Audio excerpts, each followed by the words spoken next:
everybody. Welcome to the show. You know where you are, the 9 at 9 with me, Tigo. And as always, at every show, I bring an expert. And every expert is special. But today is super special. One, because she's a friend of mine, Martha Adams. On top of that, she's a finance expert. And we're in November. So we're coming up to the end of the year. Did you hit your financial goals? Do you even understand them? We're ready to start a new year. And we wanted to try to touch with Martha and say, hey, what should we be doing? What pieces are we missing? Martha, are you out there? I'm right here. Hi, Tigo. It's so good to see you. Thank you for having me. It's so good to have you here. And before we get started, everybody's going, hey, that's Cleopatra. Yes, you are that best-selling author. We're going to throw the book up there in a minute. But you're that best-selling author, and everybody knows you from Cleopatra's Riches and all of that. Can you start by telling us how you managed to write that book, why you wrote that book? Well, my why really was making the financial conversation accessible, approachable, and applicable to more people. That's exactly what I did in my boardroom as an independent wealth manager. And so I wanted to make my boardroom accessible to more people. And that's exactly why I wrote Cleopatra's Riches, so that we could connect to a more meaningful conversation around riches in our lives.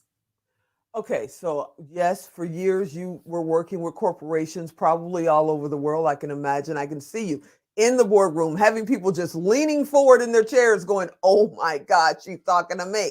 What made you decide to change that path? Because you could have done that. You were very successful. What made you say, you know what?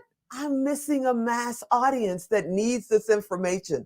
Why did you take that risk and step out and do that?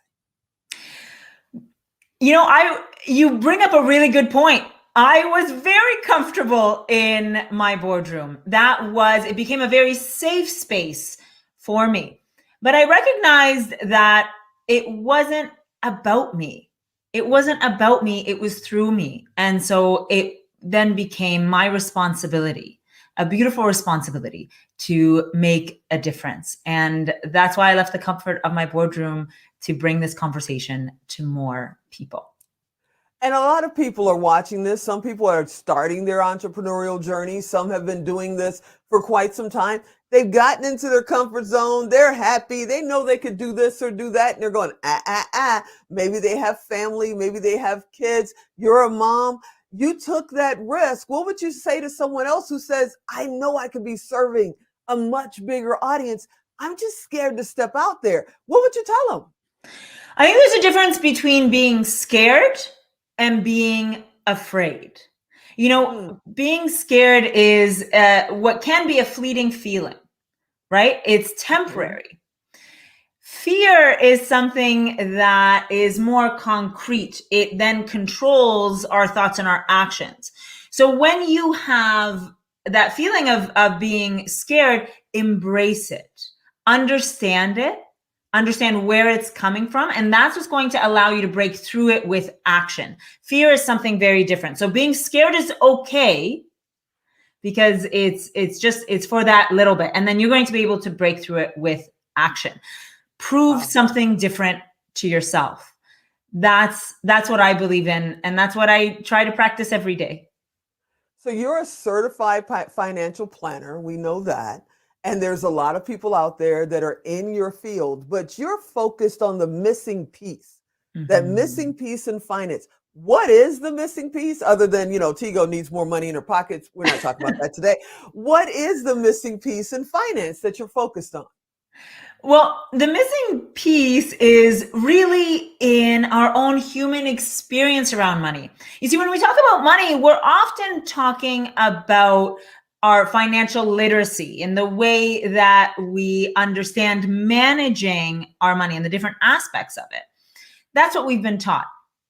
But if money is a human experience, right? It's something that we've seen and experienced throughout our lives. So if you think about any life event of yours, bring it up on the screen of your mind. Anything that immediately comes up on the screen of your mind, whether it is a small life event, medium, large, and its significance, chances are money was there. It played a role in some way, shape, or form. And with that came your emotional associations. And so when we simply focus on financial literacy, we really are removing the most important piece, right? Which has become the missing piece, which really is our emotional intelligence around money in our life. When we include that, we bring ourselves back into the conversation. Okay, so speaking about back into the conversation, if everybody, you guys know me, I keep it real. So my parents literally were sharecroppers when they were kids, okay? Mm-hmm. They were labor workers their entire lives. So they didn't even trust banks. Mm-hmm. My father trusted the cookie jar more than he trusted a bank. Yeah. So how did you break away from generations of being told, oh no, you don't want to invest. You don't want to worry about financial plan. Just live paycheck to paycheck and you'll be okay. How do you break your mindset of going, no, there's got to be a better way? Mm-hmm. That is such a great question, because we can do that using one word: empathy. Empathy for yourself and for the characters in your story. Now that comes through understanding. Okay. So you got to understand where the messages that you received came from, and where their messaging came from. So when your father was sharing that with you, how were his emotional associations built? Now, when you understand that, when you have empathy for yourself and you have empathy for the characters in your story, you can now invoke the most powerful idea, which is your power of choice. So now you can choose what serves you and perhaps release then what doesn't. And you can do that with gratitude for what you've learned in the process. This is how you change the game. Wow. Now, I've got to ask, I always ask this question, is it ever too soon? Is it ever too late? Are you too young or too old? What's the perfect age, or is there one for learning, finance? Yeah. The perfect time is now. The perfect time is now.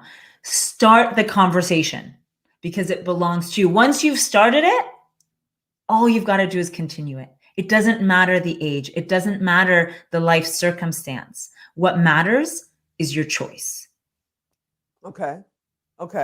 I get that. Alan's already put up the 2-minute warning. It's like, I know he's cutting us short. I know he is. But before we run out of time and he cuts us off, for people that are out there driving or walking, listening to this, how do they find you?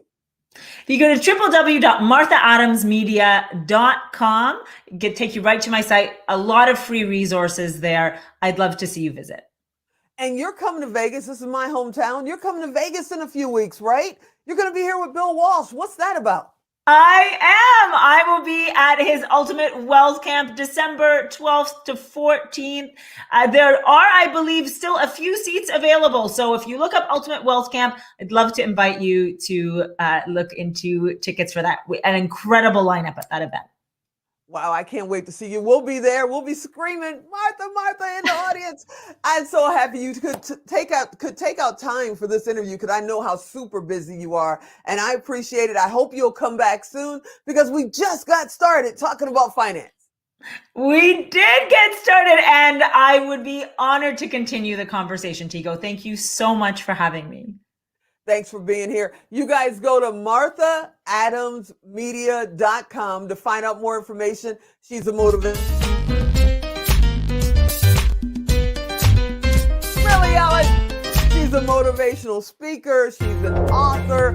She's a certified financial planner, and she's super cool. I would tell you the nickname we have for her, but I promised I wouldn't do that on the air. I hope you enjoyed this episode. I hope you'll come back next time. And as always, I'm Tigo. I'll talk to you next time. Really, Alex?